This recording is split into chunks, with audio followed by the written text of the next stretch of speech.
হিজবুল্লাহর সাথে যুদ্ধবিরতির ঘোষণা দিলেন নেতানিয়াহু।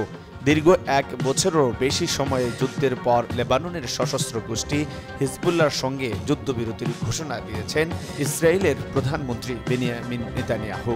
তবে প্রাথমিক অবস্থায় এই চুক্তির মেয়াদ থাকবে ৬০ দিন। পরবর্তীতে এটি আবারও বৃদ্ধি করা হবে।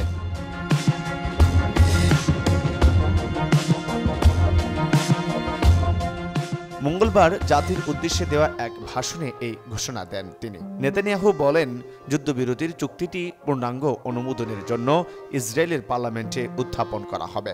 পাশাপাশি সম্পূর্ণ রূপরেখাও তুলে ধরা হবে। এই সময় উত্তরাঞ্চলীয় এলাকার বাসিন্দাদের ঘরে ফেরার আহ্বান জানান তিনি।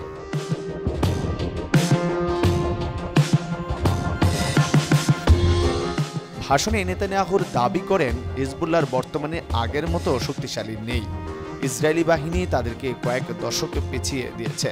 তেল আবির যুদ্ধে লক্ষ্য পূরণ করেছে। এ সময় চুক্তি অমান্য করলে কঠোর জবাব দেওয়ার হুঁশিয়ারিও দেন তিনি।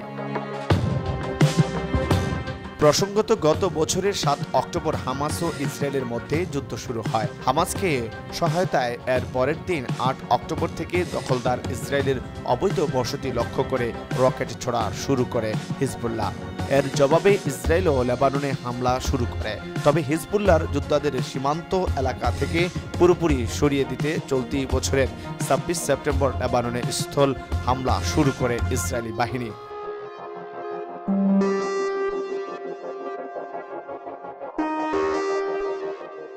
যদিও ইসরায়েল যেই লক্ষ্য করে স্থল হামলা শুরু করেছিল তা সেটি পুরোপুরি অর্জন করতে পারেনি।